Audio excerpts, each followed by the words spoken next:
Think about the last time you attended a history class and someone mentioned human sacrifice. Maybe you pictured Aztec pyramids, painted warriors, screaming crowds, a knife raised against the sun. You pictured savages. That image is wrong. And the truth sitting underneath it is so much more uncomfortable that most historians spent decades looking away from it. Human sacrifice wasn't a glitch in civilization. It wasn't the behavior of people who hadn't figured things out yet. It was practiced on every inhabited continent on Earth, in empires that built aqueducts and mapped the stars and wrote poetry that still survives today. The Romans did it. The Greeks did it before they decided not to talk about it. The ancient Chinese buried people alive inside the foundations of royal palaces. The Vikings did it so systematically that Arab travelers wrote home about it in horrified detail. The Egyptians did it during their earliest dynasties, then quietly stopped and never mentioned it again.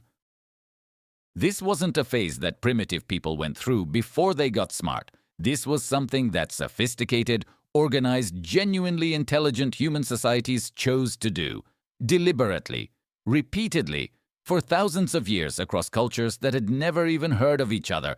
And here is where it gets strange. When archaeologists started seriously studying who was chosen, they expected to find the obvious answers. Prisoners of war, slaves, criminals, people nobody would miss, the expendable ones. That is not what they found.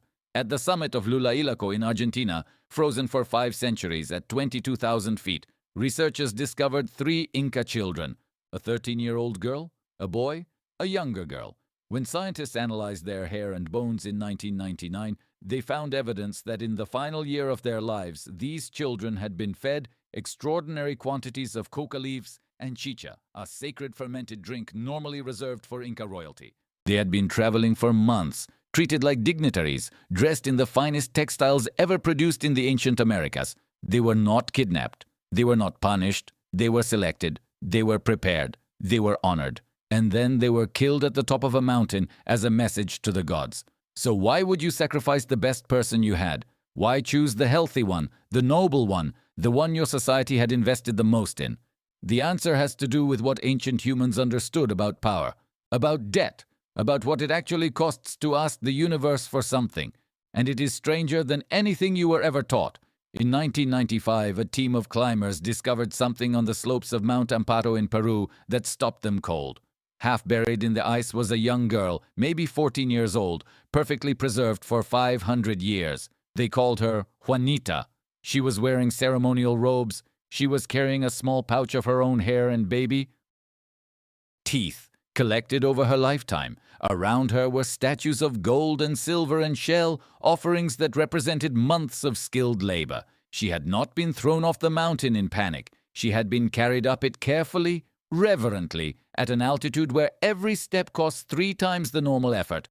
Someone had loved her enough to bring a blanket. Then they buried her alive in the snow. This is the detail that changes everything, because once you look past the act itself and start examining who was chosen and how they were treated in the days and weeks before their death, the picture that emerges is nothing like what you were taught. These were not the people nobody wanted. These were the people everyone wanted, and that was precisely the point. The Inca had a word for this practice, capacocha.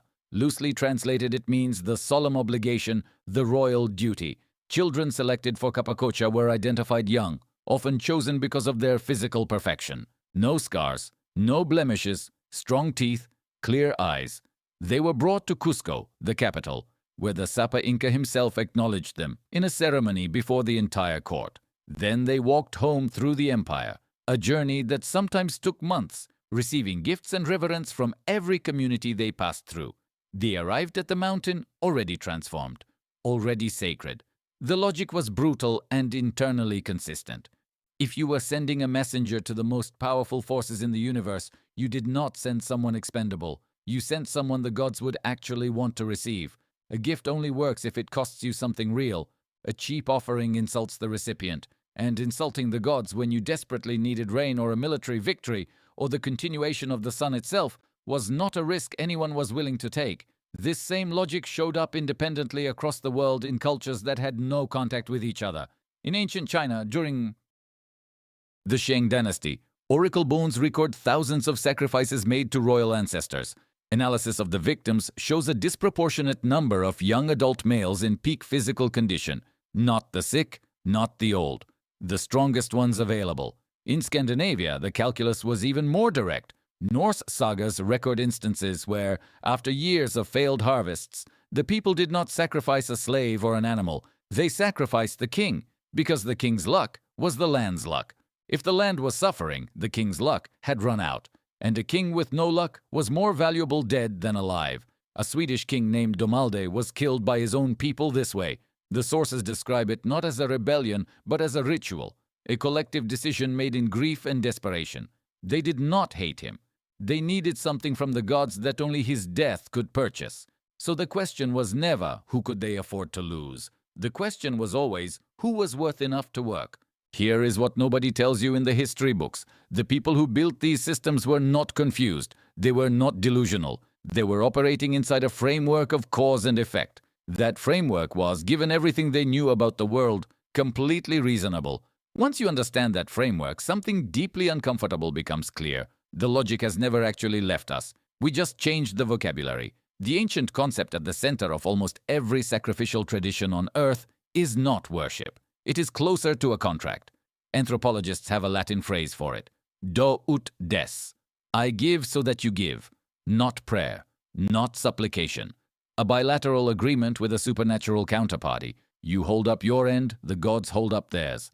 Like any serious contract, the terms had to be credible. The offering had to be real. The cost had to be visible. When a drought had already killed half the livestock and the river was dropping, children were starting to go hungry.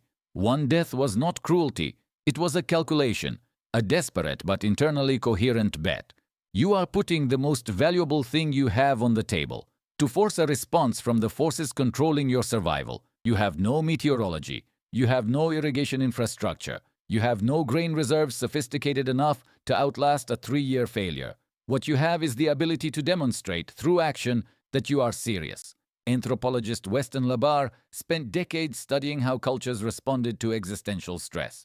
What he found was that the ritual itself did something measurable and important, regardless of whether it influenced rainfall or military outcomes. It gave the group a sense of agency at the exact moment when helplessness was most dangerous. A community that believes it has done everything possible to address a crisis holds together better than one that has only waited. The sacrifice was partly a message to the gods. It was also a message to each other. We are not passive. We are not broken. We acted. This is not as foreign as it sounds. In 2010, psychologist Brock Bastian at the University of Queensland published research. He showed that people who undergo painful or costly experiences together report significantly higher levels of group bonding. The pain functions as proof of commitment. The higher the cost of belonging to something, the more real that belonging feels. Fraternities understand this. Militaries understand this. Ancient priests understood it 3,000 years before the research existed. And here is where it gets harder to look away from. Every modern institution that demands genuine sacrifice from its members operates on the same underlying logic. Your time, your comfort, your other options, your money. The cost is the point. The cost is what makes the commitment legible. To yourself and to everyone watching. The structure did not disappear.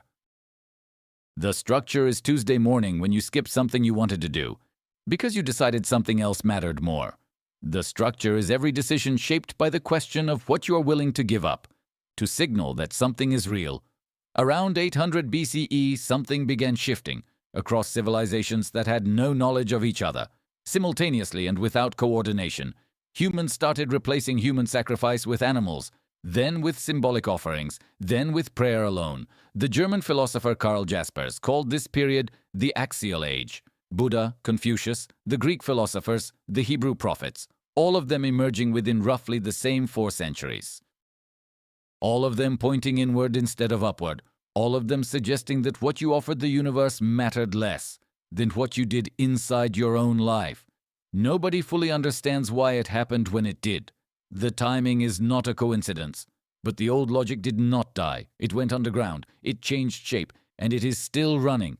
Right now, inside every choice you make about what is worth paying for with something that actually hurts to give. The word sacrifice comes from the Latin sacrificium, sacrum facere, to make sacred, not to destroy, not to kill, to make something sacred by giving it away. The act of giving up is what transforms the ordinary into the holy. The loss is not a side effect of the ritual. The loss is the entire mechanism. Without the cost, nothing is consecrated. Without the pain, nothing is real. You use this word every week, probably every day. I sacrificed my weekend. She sacrificed her career for her kids. He sacrificed everything for that company. You say it so automatically that the original weight of it has gone completely transparent.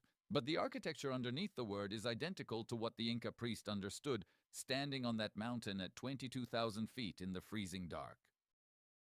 That the only way to make something matter, truly matter, to yourself and to whatever you believe is listening, is to give up something that genuinely costs you.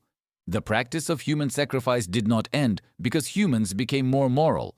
That is the comfortable story, the one that lets us feel like a different kind of animal than our ancestors. The historical record does not support it. It ended where it ended because civilizations discovered substitutes that preserved the logic while reducing the price. Animals instead of people, symbols instead of animals, fasting instead of blood. The transaction remained. The currency changed. And in some places, it did not end at all. It just became invisible inside systems we do not call religion. The soldier who dies for a flag. The worker who destroys his health for an institution that will not remember his name. The parent who gives up the version of themselves they planned to be. These are not metaphors. These are the same calculation made by every civilization that ever looked at an indifferent sky and asked what it would take.